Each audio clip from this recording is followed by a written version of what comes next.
नमस्कार दोस्तों, मैं किस्साबाज वाला लेकर आया हूँ विश्व विख्यात लेखकों की कहानियों का गुच्छा।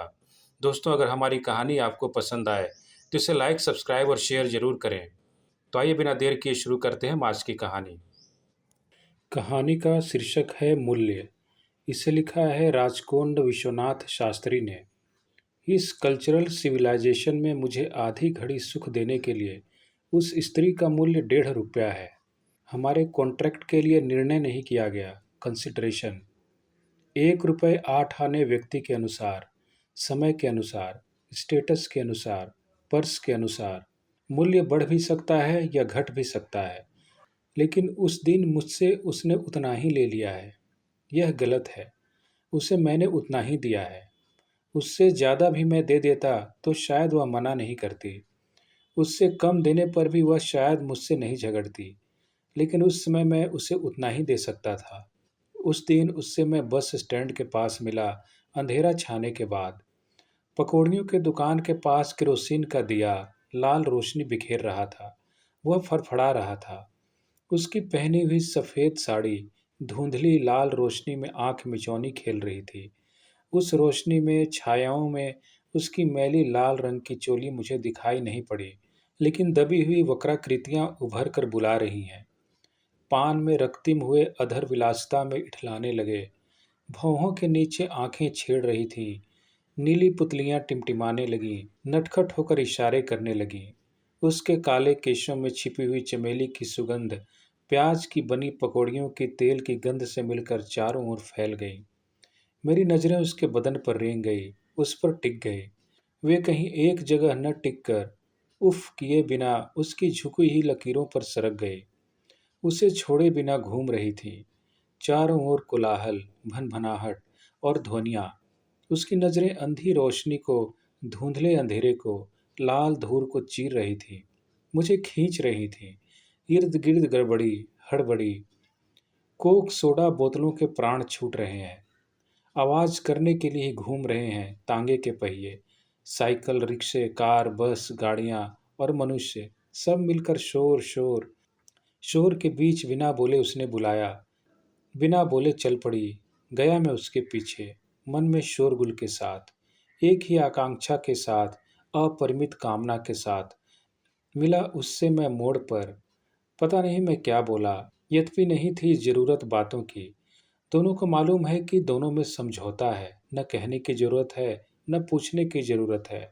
मोड़ पर गैस लाइट की रोशनी में वह कालिमा सी चमक उठी, लालिमा सी विहंस उठी, उष्णता सी झांक उठी। इतने में रिक्शा आ गया। रिक्शा में वह और रिक्शा में मैं।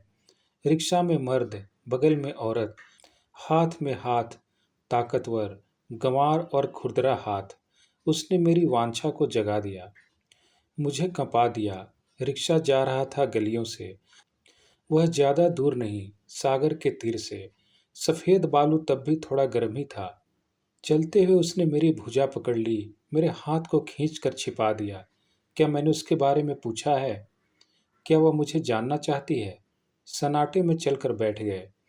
मल्लाहों की नावों के बगल में, नावों के बीच मुलायम बालू, नावों के बीच खारे पानी की मछलियाँ, गंदगी, नावों के बीच ठंडी हवा, नावों के बीच वह और मैं। मेरा दम घुट रहा था। अनबुझा ताप मेरे पैरों को कंपा रहा था। कांपने वाले मुझको उसने जोर से अपनी ओर खींच कर चूम लिया।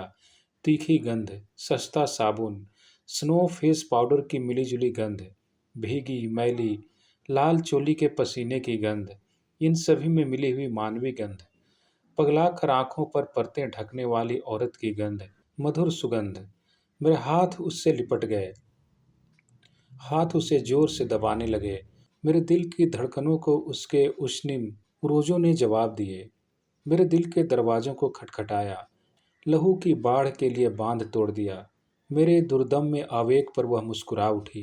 वह मुस्कुराहट अंधेरे में चांदनी की तरह छिटक गई। रात अंधेरी थी, ठंड थी। उस अंधेरे में वह मुझे दिखाई नहीं पड़ी। उसका नील वर्ण नीली रात में विलीन हो गया, लेकिन उस अंधेरे में उसे छोड़कर मुझे और कुछ दिखाई नहीं पड़ा। उभरे हुए वक्ष को तकिया बनाकर उसके अधरों की मिठास को अपनाए उसकी ताकत का सामना करते मैं मिला। उससे सागर की समक्ष चंद्रविहीन आकाश को चांदनी मानकर मेरे लहू के ठंडा होने के बाद, उठ बैठने के बाद, टटोलते हुए जेब से निकाल लिया अपना पर्स। निकाल तो लिया, न जाने क्यों सर्दी से कांप उठा मैं। किया हुआ काम तो बुरा नहीं, जो अब कर रहा हूँ वह बुरा है, जिसका कोई मूल्य नहीं है। उसका मूल्य आंक रहा हूँ, अमूल्य का मूल्यांकन कर रहा हूँ। बाजार में वस्तुओं की तरह आनंद को, औरत को खरीद रहा हूँ। एक आना देने पर पकौड़ियों का दोना दुकान से हाथ में आता है। 1.5 रुपया देने पर एक सेर चावल अंधेरे से रोशनी में आ जाता है। लेकिन उनके लिए समय के अनुसार खरीदने के लिए दाम है, नाप है। इतने के लिए इतना देने का हिसाब भी है। वस्तुओं के रूप में ही समझकर खरीदी जाने वाली इस औरत के दाम का निर्धारित नहीं हुआ है। कम से कम मोल तोल करके दामों के बारे में मैंने जानने का प्रयास भी नहीं किया है। हाय, इस संसार में ऐसी चीज़ों में यह भी एक है जिसका कोई फिक्स्ड प्राइस नहीं है। पर्स निकालते वक्त इन सभी बातों की याद आई। अपनी इच्छा पूर्ति के लिए एक औरत को किराए पर लेने के लिए, औरत को किराए पर लेने के पहले मैंने उसका दाम जानने की चेष्टा तक नहीं की। अपने आप को बेचने वाली यह वस्तु बड़ी कमीनी है, उससे भी हीन है। मैंने पर्स निकाला, वह मेरी ओर नहीं देख रही थी। लाल चोली के पीछे अपने काले उरोजों को छिपा रही थी, सफ़ेद साड़ी की गांठ मोड़ रही थी। चमेलियों की माला के लिए खुरदरे हाथ बाल में खोज रहे थे। ढूंढ रहे हैं मेरे हाथ पर्स में पैसे के लिए। अपनी मुट्ठी में आई हुई 3 अठनियाँ उसकी हथेली में दबा दी। खामोश होकर उसने ले ली। बाद में आखिरी बार मुझे अपने बाहों में लेकर चूम लिया, हंस दिया। अज्ञात आनंद के साथ, लेकिन दुख के साथ, अपमान से जगी हुई लज्जा के साथ मैंने भी उसका आलिंगन करके उसकी गोद में अपना सिर छिपा लिया। उस रात उसका अपमान करने की वजह से, उसको ही नहीं, स्त्री जाति को अपमानित करने की वजह से, स्त्री जाति को ही नहीं, मानव लोक को अपमानित करने की वजह से, मुझे, उसे, सब कुछ अपनाने की वजह से, मानव जीवन को अनंत तक चलाने तक, मनुष्यों को भगवान से अयाचित रूप से प्रदत्त अमर सुख को अपमानित करने की वजह से, मुझे और मेरी जाति को घोर शापाग्नि का शिकार बनाकर या पैरों के नीचे कुचलकर, मिट्टी में मिलाकर या आग की लपटों में फेंककर भस्म करने के बदले वह मुझे अपने बलिष्ठ बाहों में मृदुता से आलिंगन कर, उमड़े हुए रोजों से कोमलता से लगाकर, ताप तप्त अधरों में मिठास भरकर चुम्बनों की झड़ी लगा दी। लेकिन जाने या अनजाने मुझे उस तरह क्षमा करने में और अपने सहज स्त्री गुणों से मेरा आदर कर दुलारने में उसने अपनी उन्नतता को प्रकट किया, अपने उन्नतता को तारापथ तक पहुंचा दिया। अधः स्थान में रहती हुई और भी नीचे फिसल जाने वाले मुझ पर उसने चांदनी की बौछार कर दी। हाथ का सहारा लेकर मुझे उठा लिया, औरत के मन को दर्शाया। आखिर वह चली गई उस अंधेरे में, पता नहीं किस ओर। इस कमर्शियल सिविलाइजेशन में, मूल्यहीन बाजार में, एक दिन के रात की अमूल्य वस्तु का मूल्य 3 अठनियाँ है। धन्यवाद।